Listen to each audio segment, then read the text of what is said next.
자, 그래서 결과적으로 보면 이제 산출량이 처음에는 Y0 있다가 단기에는 Y1으로 상승했다가 단기에는 다시 Y0로 복귀하게 되고요. 그죠? 금리는 이제 그 R1으로 하락했다가 다시 이제 R0로 복귀를 하게 되고 물가는 이제 P0에서 있다가 단기까지 P0로 했다가 장기에는 이제 P2로 상승하게 되는 거죠. 그리고 환율은 S0였다가 S1까지 상승했다가 S2로 다시 감소하게 되는 거죠. 그래서 이 부분이 바로 우리가 오버슈팅이라고 부르는 부분입니다. 그죠? 자, 그럼 이제 지금부터는 이제 이런 현상이 왜 발생하는지 이제 근본 원인에 대해서 한번 공부해 보도록 하겠습니다. 일단 기본적으로 이런 현상이 발생한 이유는 이게 가장 큰 기저에는 이제 가장 큰 기저에는 물가 경직성이 있어요. 그 전에 그 가는 과정에서는 뭐가 있냐면 이 R과 S의 관계가 있습니다. 자 보시면 R과 S는 보시면 반비례 관계 있습니다. 그죠? 이거 굉장히 중요합니다. R과 S는 반비례 관계에 있습니다. 즉, 그러니까 우리나라 금리가 오르면 이 R이 우리나라 금리잖아요. 우리나라 금리가 오르면 당연하지만 우리나라 금리가 오르면 당연히 우리나라로 자금이 쏠릴 것이고 그러니까 달러가 들어올 것이고 달러가 풍부해지면 당연히 달러의 가격은 어떻게 되겠습니까? 달러 가격이 떨어지겠죠. 그죠? 그러니까 달러의 가격이 떨어지니까 이 S는 떨어지게 되는 겁니다. S가 감소하게 되는 거죠. 그래서 R과 S는 이제 반비례 관계에 있습니다. 그죠? 이 사실이 되게 중요하고요. 또 보시면 따라서 R이 증가할 때는 S는 감소해 줘야 되고 R이 감소할 때는 S가 증가해 줘야 돼요. 그렇죠.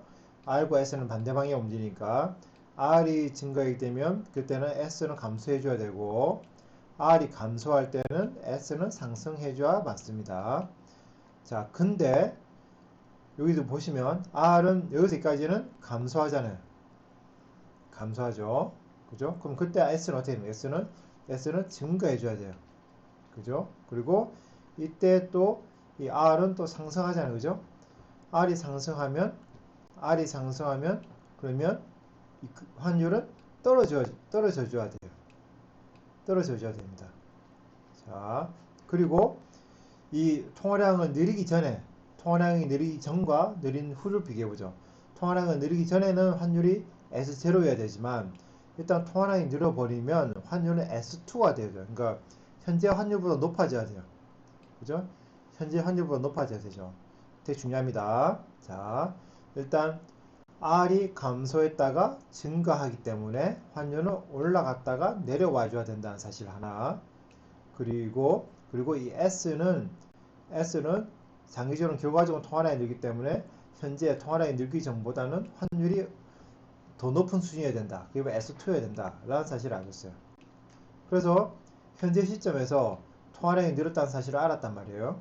통화량이 늘었으면 장기적으로는 환율이 오를 거예요. 자, 장기적으로는 환율이 오른다는 사실이 굉장히 중요하고 그 다음에 이 단기에서 장기로 갈 때 환율이 떨어져야 된다는 사실도 알고 있어요.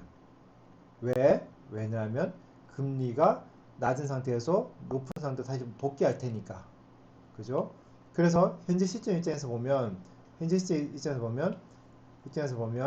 환율은 장기적으로 현재보다 더 높아야 되고 또 단기적으로 환율이 상승을 하겠지만 이 단기에서 장기로 올 때는 계속 상승한 게 아니라 떨어져 줘야 돼요. 그러니까 환율이 이렇게 계속 천천히 상승해서는 안 되는 거예요. 왜? 왜냐하면 현지에서 단기로 갈 때 올라가는 건 이상하지 않지만 이 단기에서 여기 장기로 할 때는 환율이 오르면서 가면 되는 게 아니라 내려오면서 가야 돼요. 그래서 단기적으로 환율이 오고 또 단기에서 장기로 할 때 환율이 떨어지려면 어쩔 수 없이 환율은 오버슈팅 해줘야 돼. 이 방법 말고 다른 방법이 없어요. 이렇게 환율이 상승할 수 없단 말이죠. 왜? 왜 그렇습니까? 금리가 단기에서 장기로 할 때는 금리가 오를 거란 말이죠. 근데 금리와 환율은 반대로 움직일 수밖에 없어요. 그걸 다 충족시켜 주려면 어쩔 수 없이 환율은 이 오버슈팅 하지 않고서는 다른 방법이 없는 겁니다. 그래서 환율이 이렇게 이게 오버슈팅이 발생을 하는 거죠. 이해됐습니까? 그죠? 자, 다시 말씀드리면 환율 오버슈팅한 이유는 일단 기본적으로는 R과 S의 관계가 있어요. R과 S의 관계가 있고 또 두 번째는 이 장기적으로는 현재 환율보다는 장기 환율이 더 높아야 된다. 그렇죠? 그래서 R과 S의 관계에서 R이 단기적으로 떨어지고 다시 장기로 더 오르기 때문에 환율은 그 반대로 단기에서는 단기적으로 오르고 단기에서 장기로 할 때는 떨어져야 되고 그러려면 단기에 환율이 상승할 때 엄청 점프해서 올려줘야지만이 이제 환율이 내려갈 수가 있는 거예요. 환율이 반드시 단기에서 장기로 내려가줘야 되거든요. 왜? 금리는 올라갈 거니까. 그래서 내려가주면서 동시에 그 초기보다 더 높은 환율을 유지하려면 처음에 오버를 해줘야 돼요.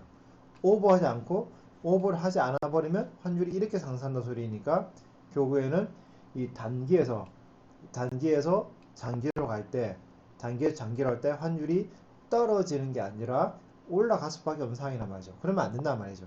그러니까 단기에서 장기로 떨어지려면 처음에 단기로 할 때 오버를 해줘야 돼요. 오버슛을 해줘야 되는 거죠. 그래서 이제 오버슈팅이 발생한 이유는 이제 이런 UIP식이 성립하기 때문에 그런 겁니다. 그런데 그럼 도대체 이게 일이 발생한 이유는 결국적으로는 금리가 떨어졌다가 올라가기 때문이잖아요. 그죠? 그러면 금리가 떨어졌다가 올라가는 이유가 뭐냐? 그 이유가 바로 가격 경직성입니다. 자, 그럼 이게 가격 경직성 때문인지를 어떻게 아느냐? 그럼 어떻게 하냐면 만약에 모형에서 가격 경직성이 없다면 단기량 없이 항상 물가가 플렉서블하다면 항상 플렉서블한 상태로 있다면 분석을 해보면 돼요. 그럼 그때 무슨 일이 발생하는지 그거를 여기 하는 겁니다. 보시면 현재 ISLMPP가 만난 이 점이 바로 현재 균형입니다.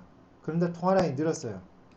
그럼 통화량이 늘음과 동시에 물가가 똑같이 상승해 버렸어요. 물가가 늘 플렉서블하다 그랬으니까 그 가격이 물가가 늘 플렉서블하다 그랬으니까 그러니까 물가 경직성이 없다 그러면 통화량이 늘자마자 물가가 바로 그걸 반영을 해가지고 그러니까 시중에 돈이 많이 풀리면 그냥 모든 물건의 가격이 똑같이 올라가 버리는 거죠. 그러니까 소득이고 물건의 가격이고 다 똑같은 그러니까 여러분들 월급과 여러분 모든 물건이 다 두 배가 돼버리는 거예요. 통화량 두 배 돼버리면 사실은 달라진 게 없는 거죠. 그냥 단위만 늘어나는 거죠. 그죠? 그냥 돈의 단위만 늘어나고 이게 사실 실질적으로는 변하는 게 하나도 없는 겁니다. 그러다 보니까 ISC이고 LMC이고 BPC이고 움직이는 게 하나도 없어요. 물가가 그렇게 플렉서블 해버리면 대신에 RP 곡선은 움직입니다. 왜냐하면 M이 증가하면 어쨌거나 기대 환율은 상승이 됐기 때문에 기대 환율은 여기 YH도 없고 HQ도 없잖아요. 그러니까 얘는 오른쪽 이동하는 거예요. 이동하는 겁니다. 그래서 이제 여기에 가는 거고 그래서 장기적으로 그냥 바로 이렇게 가버리는 거예요. 그러니까 오버슈팅이 없는 거죠. 그러니까 이제 여기서 이제 P0에서 P2로 바로 가버린 거죠. 이게 여기로 갔다가 여기로 간 게 아니에요. 여기로 갔다가 여기로 간 게 아니란 말이죠. 그래서 이거 보시면 S&P500이 M이 증가했다고 변하지 않으니까 금리라는 게 늘 R0인 거예요. R0가 그냥 R2, R0 있고 R2 그냥 늘 금리가 이렇게 막 금리가 내려왔다가 올라간 게 아니라 그냥 금리가 쭉 계속 가는 거예요. 그냥 금리의 변화도 없고 산출량의 변화도 없고 대신에 이제 물가와 환율의 변화만 있는 거죠.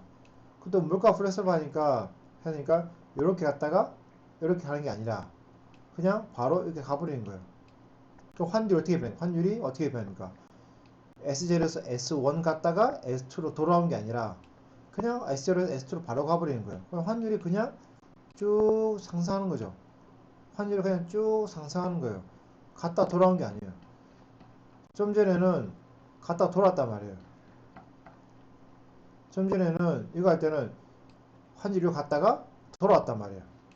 S1으로 갔다가 돌아오고 여기도 보면 S1으로 갔다가 S2로 돌아왔단 말이에요. 이렇게 돌아왔단 말이죠. 여기서 여기로 갔다가 다시 돌아온단 말이죠. 물가 경직적이면 또 산출량도 증가했다가 다시 좀 감소한단 말이죠. 이렇게. 그죠? 그런데 물가가 이제 플렉서블 해버리면 물가 조정이 유연해 버리면 그런 일이 발생하지 않아요. 일단 기본적으로 금리가 오락내락 안 한단 말이죠. 그러니까 오버슈팅이 발생하지 않아요. 그래서 이런 환율 오버슈팅이 발생하는 근본적인 이유는 물가가 경직적이기 때문에. 물가 경직적인 이유는 또 뭡니까? 그 이유는 여러 가지겠지만 일단 대표적으로 메뉴 코스트. 일단 물가가 통화량이 늘었다 하더라도 그때마다 물가를 조정하는 것 자체가 비용을 유발시키기 때문에 크게 물가를 변동시켜야 될 요인이 있지 않으면 물가를 변동시키지 않는 거죠. 그래서 하지만 단기적으로 그렇고 장기적으로는 이제 가격을 변동시켰을 때의 코스트보다 가격 변동시켰을 코스트보다는 이제 가격을 실제 변경시켰을 때 이익이 더 많기 때문에 장기적으로는 이제 물가를 마음대로 변동시키는 거고 그러니까 가격표에 있는 가격을 마음대로 바꾸는 거죠. 그죠? 자, 그래서 이제 이런 오버슈팅이 발생하는 겁니다. 자, 이제 이게 바로 돈부시의 이제 그 exchange rate overshooting 모형이 되겠습니다. 이거는 이제 그 환율이 그 환율이 죄송해요. 이게 방금 통화량이 늘었을 때 해봤잖아요. 그죠? 통화량이 감소했을 때도 한번 해보십시오. 통화량이 감소했을 때 해보면 그림이 반대로 되겠죠. 얘는 이렇게 될 것이고 얘는 이렇게 될 것이고 얘는 이렇게 됐다가 이렇게 이런 식이 될 겁니다. 그죠? 자기 환율이 떨어지겠지만 그래도 오버슈팅이 발생해요. 이제 물가는 이렇게 했다가 이렇게 이런 식으로 되겠죠. 이렇게 감소해서 이런 식으로 쭉 갈 겁니다. 그죠? 그러니까 이거는 통화량이 늘었을 때만 오버슈팅이 발생이 아니라 통화량을 줄였을 때도 오버슈팅이 발생을 해요. 그러다 보니 금리는 내려갔다가 원래수는 갔다가 돌아오는데 환율은 변동을 하면서도 오버해서 변동하다 보니까 마치 금리에 비해서는 이게 환율이 훨씬 더 변동성이 큰 것처럼 보인다. 훨씬 크게 나타나야 된다. 그게 이상한 현상이 아니다. 라고 이제 설명을 해주는 게 바로 돈부시의 exchange rate overshooting 모형이 되겠습니다. 한번 여러분들이 직접 한번 이게 본인이 이제 강의한 생각하고 한번 설명을 직접 한번 해보십시오. 그리고 궁금한 거 있으시면 꼭 질문을 주시기를 부탁드립니다.